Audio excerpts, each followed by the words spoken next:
Easter ಅಣ್ಣ, brother happy Easter brother ಕೇಳಿದೆ. Easter ಅಂದ್ರೆ ಏನಮ್ಮ? ಏನ್ ಈಸ್ಟರ್? ಅಲ್ಲೆಲೂಯ. ಏನ್ ಈಸ್ಟರ್? ಈಸ್ಟರ್ ಅಂದ್ರೆ ಅರ್ಥ ಏನು?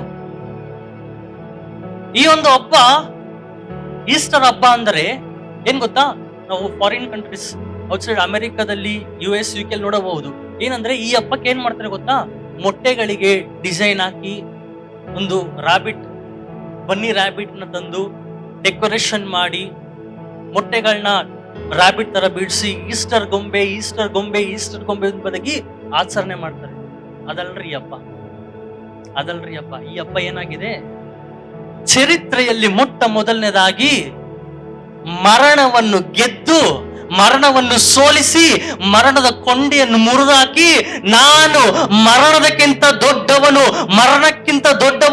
ಮರಣವನ್ನು ಆಳ್ವಿಕೆ ಮಾಡುವ ದೇವರು ನಾನು ಎಂಬುದಾಗಿ ತೋರಿಸಿಕೊಟ್ಟ ದಿನ ಇದಾಗಿದೆ ಪ್ರಿಯರೇ. ಹಲ್ಲೆಲೂಯ. ಅದಕ್ಕೋಸ್ಕರ ಇವತ್ತು ನಾವು ಈಸ್ಟರ್ ಹಬ್ಬ, ಹ್ಯಾಪಿ ಈಸ್ಟರ್ ಅನ್ಬಹುದು. ದೇವರ ಪುನರುತ್ಥಾನದ ಹಬ್ಬ. ಹಲ್ಲೆಲೂಯ. ದೇವರು ನನಗೋಸ್ಕರ ಪ್ರಾಣ ಕೊಟ್ಟು 3ನೇ ದಿನ ಪುನರುತ್ಥಾನನಾಗಿದ್ದಾನೆ. ನಮ್ಮ ತಂಗಿಗೆ ಹೇಳಿದೆ ಬೆಳಿಗ್ಗೆನೆ, ಈಸ್ಟರ್ ಅಲ್ಲ, ಹ್ಯಾಪಿ ರಿಸರಕ್ಷನ್ ಡೇ ಅಂತ ಹೇಳು. ದೇವರು ನನಗೋಸ್ಕರ ಎದ್ದಿದ್ದಾನೆ. ಹಲ್ಲೆಲೂಯ. ಈ ಪ್ರಪಂಚದಲ್ಲಿ ಘನ ವ್ಯಕ್ತಿಗಳಿಗೆ ದೇವರಿಗೆ ವ್ಯತ್ಯಾಸವೇನೆಂಬುದಾಗಿ ನೋಡುವುದಾದರೆ, ಎಲ್ಲರೂ ಸತ್ತು ಹೋದರು, ಎಲ್ಲರ ಶವವನ್ನು ತೆಗೆದುಕೊಂಡು ಹೋಗಿ ಸಮಾಧಿಯಲ್ಲಿಟ್ಟರು. ಆದರೆ ಎಲ್ಲರ ಸಮಾಧಿ ಇದುವರೆಗೂ ಕೂಡ ಏನಾಗಿದೆ? ಮುಚ್ಚಲ್ಪಟ್ಟಿದೆ. ಪ್ರಪಂಚದಲ್ಲಿ ಚರಿತ್ರೆಯಲ್ಲಿ ಯಾರ ಸಮಾಧಿಯು ಕೂಡ ಒಂದು ಸರಿ ಕೂಡ ತೆರೆಯಲ್ಪಡಲಿಲ್ಲ. ಆದರೆ ನನ್ನ ಜೀವವುಳ್ಳ ದೇವರು ಮನುಷ್ಯನಾಗಿ ಲೋಕಕ್ಕೆ ಬಂದು ನನಗೋಸ್ಕರ ಪ್ರಾಣವನ್ನು ಕೊಟ್ಟು, ನನಗೋಸ್ಕರ ರಕ್ತವನ್ನು ಸುರಿಸಿ, ಮರಣವನ್ನು ಹೊಂದಿ, ಶಿಲುಬೆಯಲ್ಲಿ ಸತ್ತಿ, ಸಮಾಧಿಯಲ್ಲಿ ಹೂಣಲ್ಪಟ್ಟಿ, ಮೂರನೇ ದಿನ ಪವಿತ್ರಾತ್ಮನ ಸಹಾಯದಿಂದ ಮತ್ತೆ ತಿರುಗಿ ಎದ್ದಿ ರುಜು ಪ್ರೂವ್ ಮಾಡ್ದ. ಏನಂದ್ರೆ, ನಾನು ಮರಣದಲ್ಲಿದ್ದವನಲ್ಲ, ನಾನು ಜೀವಂತನಾದ ದೇವರು ಎಂಬುದಾಗಿ. ಹಲ್ಲೆಲೂಯ. ಆ ಜೀವವುಳ್ಳ ದೇವರನ್ನ ಇವತ್ತು ನಾನು ಆರಾಧನೆ ಮಾಡ್ತಿದ್ದೀಯ ಅಂತ ಅರ್ಥ ಆಗ್ತುಂಟಾ? ನಾವು ಪೂಜಿಸುವ ದೇವರು ಯಾರು? ಜೀವವುಳ್ಳ ದೇವರಾಗಿದ್ದಾನೆ. ಆತನು ಮರಣ ಹೊಂದ.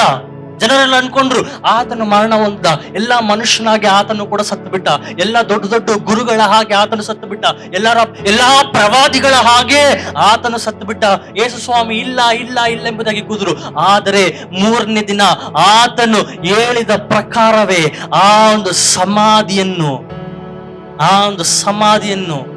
ಆ ಸಮಾಧಿ ಮುಂದಿರುವ ಕಲ್ಲನ್ನು ಸರಿಸಿ ಪುನರುತ್ಥಾನನಾಗಿ ಎದ್ದು ಬಂದ ಪ್ರಿಯರೇ. ಹಲ್ಲೆಲೂಯ.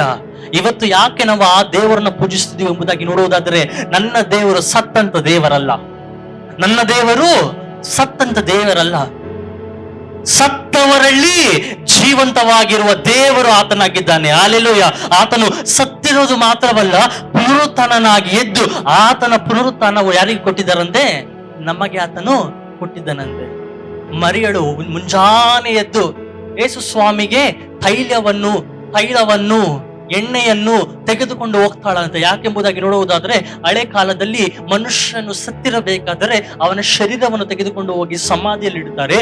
ಪ್ರತಿ ವಾರಕ್ಕೆ ಒಂದು ಸಾರಿ ಅಥವಾ ಪ್ರತಿ ತಿಂಗಳಿಗೆ ಒಂದು ಸಾರಿ ಹೋಗಿ ಸಾಂಬ್ರಾಣಿ, ತೈಲವು ಎಲ್ಲವೂ ಆ ಶರೀರದ ಮೇಲೆ ಹಾಕ್ತಾರಂತೆ ಬಿಟ್ಟಿದೆ. ಯಾಕೆಂಬುದಾಗಿ ನೋಡಬೇಕಾದ್ರೆ, ಆ ಶರೀರವನ್ನು ಕಾಪಾಡಿಕೊಳ್ಳಬೇಕೆಂಬುದಾಗಿ, ಶರೀರವು ವಾಸನೆ ಬರದಂಗೆ ಅದನ್ನ ಕಾಪಾಡಿಕೊಳ್ಳಬೇಕೆಂಬುದಾಗಿ ತೈಲವನ್ನ ಮತ್ತೆ ಕರ್ಪೂರವನ್ನ ಮತ್ತೆ ಸಾಂಬ್ರಾಣಿಯನ್ನ ಹಾಕಿ, ಅದನ್ನ ಸುಗಂಧ ದ್ರವ್ಯವನ್ನ ಕೂಡ ಹಾಕಿ ಅದನ್ನೇನು ಮಾಡ್ತಾರಂತೆ? ಪ್ರೊಟೆಕ್ಟ್ ಮಾಡ್ತಾರಂತೆ ಶರೀರವನ್ನ. ಆ ರೀತಿಯಾಗಿ ಮಾಡಲು ಈ ಒಂದು ಸ್ತ್ರೀ ಹೋದಾಗ, ಅಲ್ಲಿ ಹೋಗಿ ನೋಡಿದ ತಕ್ಷಣವೇ ಆ ಒಂದು ಸಮಾಧಿಯ ಕಲ್ಲು ಏನಾಯ್ತಂತೆ? ತೆರೆಯಲ್ಪಡ್ತಂತೆ. ಸಮಾಧಿಯ ಕಲ್ಲು ತೆರೆಯಲ್ಪಟ್ಟಿದ್ದ ಮರುಕ್ಷಣವೇ ಈಕೆ ಭಯವುಳ್ಳವಳಾಗಿ ಏನಾಯ್ತು ಎಂಬುದಾಗಿ ನೋಡಬೇಕಾದರೆ, ಅಲ್ಲಿ ದೇವದೂತನೊಬ್ಬ ಕೂತಿರುತ್ತಾನೆ. ಅವನು ಹೇಳ್ತಾನಂತೆ, ನೀನು ಯಾರನ್ನು ಹುಡುಕಲು ಬಂದಿದ್ದೀ? ಶಿಲುವೆಯಲ್ಲಿ ಸತ್ತ ಯೇಸು ಸ್ವಾಮಿಯನ್ನು ಹುಡುಕಲು ಬಂದಿದ್ದೀಯಾ? ಆತನು ಇಲ್ಲಿಲ್ಲ. ಆತನು ಹೇಳಿದ ಹಾಗೆ ಏನ್ ಮಾಡಿದನಂತೆ? ಜೀವದಿಂದ ಎದ್ದಿದ್ದಾನಂತೆ. Hallelujah. It's not a normal thing. ಇದು ಕೇವಲವಾದ ವಿಷಯವಲ್ಲ ಪ್ರಿಯರೇ. ಜೀವದಿಂದ ಎದ್ದೇಳುವುದು ಅದು ಕೇವಲದ ವಿಷಯವಲ್ಲ. ಹೌದು, ಪರಿಶುದ್ಧ ಗ್ರಂಥದಲ್ಲಿ ನಾವು ನೋಡಬಹುದು, ಅನೇಕರು ಸತ್ತ ಮೇಲೆ ಕೂಡ ತಿರುಗಿ ಹುಟ್ಟಿ ಬಂದರು. ಹೌದಾ? ಎಲಿಯನ ಕಾಲದಲ್ಲಿ ಆ ಒಂದು ಮನೆಯಲ್ಲಿರುವ ಆ ಮಗು ಸತ್ತು ಹೋದಾಗ ಎಲಿಯನ್ ಏನ್ ಮಾಡ್ದ? ಹೋಗಿ ಪ್ರಾರ್ಥನೆ ಮಾಡಿದಾಗ ಆ ಮಗುಗೆ ಏನ್ ಬಂತು? ತಿರುಗಿ ಜೀವ ಬಂತು. ಹಲ್ಲೆಲೂಯಾ. That child resurrected. ಆನಂತರ ಹೊಸ ಒಡಂಬಡಿಕೆ ಯೇಸು ಸ್ವಾಮಿ 33 ವರ್ಷಗಳ ಕಾಲ ಈ ಲೋಕದಲ್ಲಿ ಕೆಲಸ ಮಾಡ್ಬೇಕಾದ್ರೆ ಜೈರಸ್ನ ಮಗು ಏನಾಗಿತ್ತಂತೆ, ಸತ್ತು ಹೋಗಿತ್ತು. ಆ ಜೈರಸ್ಸಿನ ಮಗು ಸತ್ತು ಹೋದಾಗ ದೇವರು ಬಂದು, ಮಗಳೇ ಎದ್ದೇಳು ಅಂದ್ರೆ ಮಗಳೇನ್ ಮಾಡಲಂತೆ, ದೇವರ ಸ್ನೇಹಿತನಾದ ಲಾಜರನ್ನು ಕೂಡ ಸತ್ತು ಹೋಗಿದ್ದ.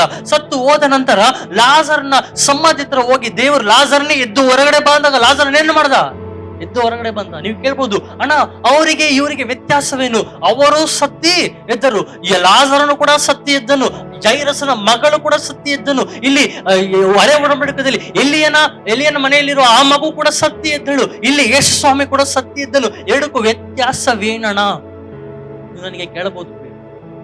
ಅವೆರಡಕ್ಕೂ ವ್ಯತ್ಯಾಸವೇನು ಗೊತ್ತಾ? ಹೊಂದಿದ. ಹಲ್ಲೆಲೂಯಾ. ಜೈರಸ್ ಮಗಳು ಮತ್ತೆ ಎದ್ಲು ಮತ್ತೆ ಮರಣ ಹೊಂದಿದಳು. ಆದರೆ ನನ್ನ ಜೀವವುಳ್ಳ ದೇವರು ಅವತ್ತು ಪುನರುತ್ಥಾನನಾಗಿ ಎದ್ದು ಇವತ್ತಿಗೂ ಕೂಡ ನನ್ನ ಮಧ್ಯದಲ್ಲಿ ಜೀವಂತವಾಗಿ ಇದ್ದಾನೆ ಪ್ರೇರೆ. ಹಲ್ಲೆಲೂಯಾ. ಆ ದೇವರು ನಿನ್ನ ದೇವರು ನನ್ನ ದೇವರಾಗಿದ್ದಾನೆ. It's not a normal thing. ಮರಣದಿಂದ ಎದ್ದು ಬರುವುದಂದ್ರೆ it's not a normal thing. Because if you can see scientifically ನಾವು ನೋಡುವುದಾದರೆ, ಒಂದು ಮನುಷ್ಯನಿಗೆ ಪ್ರಾಣ ಹೋಯ್ತು ಅಂದರೆ, ಒಬ್ಬ ಮನುಷ್ಯನಿಗೆ ಪ್ರಾಣ ಹೋಯ್ತು ಅಂದರೆ ತುಂಬಾ ಕಷ್ಟ. ನಮ್ಮ ಆರ್ಗನ್ಸ್ ಅಲ್ಲಿ ಏನಾಗುತ್ತದಂತೆ, ನಿಂತು ಹೋಗ್ಬಿಡ್ತದಂತೆ. ಹಾರ್ಟ್ ಬೀಟ್ ಏನಾಗುತ್ತದೆ, ಸ್ಟಾಪ್ ಆಗ್ಬಿಡುತ್ತೆ. ಬ್ರೈನ್ ಏನಾಗುತ್ತದೆ, ಪ್ರೋಸೆಸ್ ಆಗಲ್ಲ. ನಮ್ಮ ಬಾಡಿಯಲ್ಲಿರುವ ಪ್ರತಿಯೊಂದು ಅಂಗಗಳು ಏನಾಗ್ತವಂತೆ, it will start to perish, ನಾಶವಾಗಕ್ಕೆ ಸ್ಟಾರ್ಟ್ ಆಗ್ತವಂತೆ. ಅರ್ಥ ಆಗ್ತುಂಟ? ಒಬ್ಬ ಮನುಷ್ಯನು ಸತ್ತಿದ ತಕ್ಷಣವೇ ಎಲ್ಲ ಹಾಳಾಗ್ತಾ ಹೋಗ್ತದೆ. ಮೈಂಡ್ ಮಾತ್ರ ಸ್ವಲ್ಪ ಹೊತ್ತಿರುತ್ತದೆ, ಆನಂತರ ಮೈಂಡ್ ಕೂಡ ಹೋಗ್ಬಿಡ್ತದೆ. ಪ್ರತಿಯೊಂದು ಅಂಗಗಳು ಹೋಗ್ಬಿಟ್ಟಿರುತ್ತದೆ. ಒಬ್ಬ ಮನುಷ್ಯನು ಸಾಯೋ ಸ್ಟೇಜ್ ಅಲ್ಲಿ ಇರಬೇಕಾದರೆ ಅವನಿಗೆ ಶಾಕ್ ಅನ್ನು ಕೊಟ್ಟು ಯಾಕೆ ಬದುಕಿಸಕ್ಕೆ ಟ್ರೈ ಮಾಡ್ತಾರೆ ಹೇಳಿ?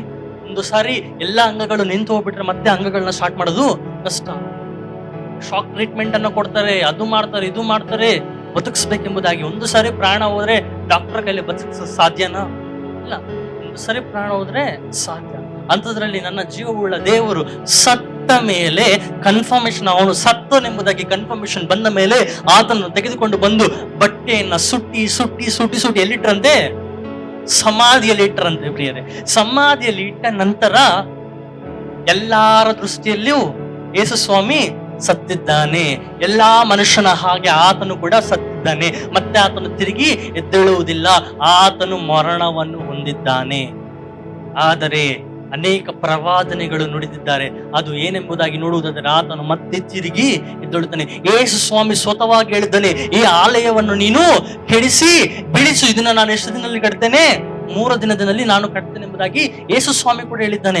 ಆ 3 ದಿನ ಯಾವುದು, ಆ ಒಂದು ಆಲಯ ಯಾವುದಕ್ಕೆ ಸಾದೃಶ್ಯ ಎಂಬುದಾಗಿ ನೋಡುವುದಾದ ದೇಹಕ್ಕೆ ಸಾದೃಶ್ಯವಾಗಿದೆ. ದೇವರು ಹೇಳ್ತಾನೆ, ಈ ಆಲಯವನ್ನು ನೀನು ಬಿಡಿಸು, ಇದನ್ನ ನಾನು 3 ದಿನದಲ್ಲಿ ಕಟ್ಟಿದ ಜನ ನಕ್ಕಿದ್ರು. ಎಷ್ಟೋ 40 ವರ್ಷಗಳು ತಗೊಂತಿದ್ದು ಕಟ್ಟೋದಿಕ್ಕೆ. ಈ ಒಂದು ಆಲಯವನ್ನ ಬಿಡಿಸಿದ್ರೆ ನೀನು ಮತ್ತೆ 3 ದಿನದಲ್ಲಿ ಕಟ್ತೀಯಾ? ಎಷ್ಟೋ ಸಾವಿರಾರು ವರ್ಷಗಳಿಂದ ಇದೆ ಇದು. ಎಷ್ಟೋ ಸಾವಿರಾರು ವರ್ಷಗಳಿಂದ ಈ ಆಲಯ ಇದೆ. ಇದನ್ನ ನೀನು ಬೀಳ್ಸಿ 3 ದಿನದಲ್ಲಿ ಕಟ್ತೀಯಾ? ಹಾಸ್ಯ ಮಾಡಿದ್ರು. ಆದರೆ ದೇವರು ಆಲಯದ ಕುರಿತಾಗಿ ಹೇಳ್ತಾರೆ, ತನ್ನ ಶರೀರದ ಕುರಿತಾಗಿ ಹೇಳ್ತಿದ್ದೆ ಏನೆಂಬುದಾಗಿ, ನೀನು ನನ್ನನ್ನು ಕೊಲ್ಲಬಹುದು, ನೀನು ನನ್ನ ನಾಶನ ಮಾಡಬಹುದು, ನೀನು ನನ್ನ ಸಾಯಿಸಬಹುದು, ಆದರೆ ನಾನು 3ನೇ ದಿನ ನಾನು ಪುನರುತ್ಥಾನನಾಗಿ ಎದ್ದೇಳುತ್ತೇನೆ. ಅದಕ್ಕೆ ವಾಕ್ಯದಲ್ಲಿ ಬರೆಯಲ್ಪಟ್ಟಿದೆ, ಓ ಮರಣವೇ ನಿನ್ನ ಜಯವೆಲ್ಲಿ? ಮರಣದ ಕೊಂಡಿಯನ್ನು ಮುರಿದಾಕಿದ ದೇವರು ನನ್ನ ದೇವರಾಗಿದ್ದಾನೆ. ಹಲ್ಲೆಲೂಯಾ. ಸೈತಾನನು ತರುವ ಒಂದು ಆಯುಧ ಏನು ಎಂಬುದಾಗಿ ನೋಡಬೇಕಾದರೆ ಮರಣ. ಮನುಷ್ಯನ ಲೋಕದಲ್ಲಿ ಎಲ್ಲದಕ್ಕೂ ಧೈರ್ಯವಾಗಿ ನಿಲ್ಲುತ್ತಾನೆ. ಯಾವುದೇ ಕಷ್ಟಗಳು ಬಂದರೂ ಕೂಡ ಮನುಷ್ಯನು ಧೈರ್ಯವಾಗಿ ನಿಲ್ತಾನೆ. ಆದರೆ ಒಂದಕ್ಕೂ ಮಾತ್ರ ಹೆದರುತ್ತಾನೆ. ಅದಕ್ಕೆ ಗೊತ್ತಾ? ಮರಣಕ್ಕೆ ಮಾತ್ರ ಮನುಷ್ಯನು ಹೆದರುವುದು. ಮಿಕ್ಕದೆ ಎಲ್ಲದಕ್ಕೂ ಧೈರ್ಯವಾಗಿ ನಿಲ್ತಾನೆ. ಮರಣವು ಮೆರಿತಿತ್ತಂತೆ. ಏನ್ ಮಾಡ್ತಿತ್ತಂತೆ? ಮೆರಿತಿತ್ತು. ನನ್ನನ್ನ ಜಯಿಸುವವನು ಇಲ್ಲಿವರೆಗೂ ಯಾರು ಇಲ್ಲ, ನಾನೇ ಗ್ರೇಟ್, ನನ್ನನ್ನು ಮೀರಿಸುವವನಿಲ್ಲ, ನನ್ನನ್ನು ಮೀರಿಸುವವನು ಯಾರು ಇಲ್ಲ ಎಂಬುದಾಗಿ ಮರಣವು ಏನ್ ಮಾಡ್ತಿತ್ತಂತೆ? ಮೆರಿತಿತ್ತಂತೆ. ಕೊಚ್ಕೊಂತಿತ್ತಂತೆ. ನಾನೇ ಗ್ರೇಟ್, ಎಂತವನಾದ್ರೂ ಸಹ ನನ್ನ ಮುಂದೆ ತಲ ಬಾಗಿಸಬೇಕು. ಯೇಸು ಸ್ವಾಮಿ ಕಲ್ವಾರಿ ಶಿಲುಬೆಯಲ್ಲಿ ಸತ್ತ ಮೇಲೆ ಮರಣವು ಖುಷಿ ಪಡೆದಂತೆ, ಯೇಸು ಸ್ವಾಮಿ ದೇವರ ಮಗನನ್ನು ಕೂಡ ನಾನು ವಶಕ್ಕೆ ತೆಗೆದುಕೊಂಡು ಬಂದೆಂಬುದಾಗಿ ಮರಣವು ಮೆರೆತಿದ್ದಂತೆ. ಇನ್ನೊಂದು ಮಾತು ನೋಡಬೇಕಾದ್ರೆ ಸೈತಾನನ್ನು ಮೆರೆತಿದ್ದಂತೆ. ಯೇಸು ಸ್ವಾಮಿಯನ್ನು ಕೂಡ ನಾನು ನನ್ನ ಹತೋಟಿಗೆ ತೆಗೆದುಕೊಂಡು ಬಂದ, ಆತನನ್ನು ನಾನು ಸಾಯಿಸಿದೆಂಬುದಾಗಿ. ಅಲ್ಲೆಲೂಯ.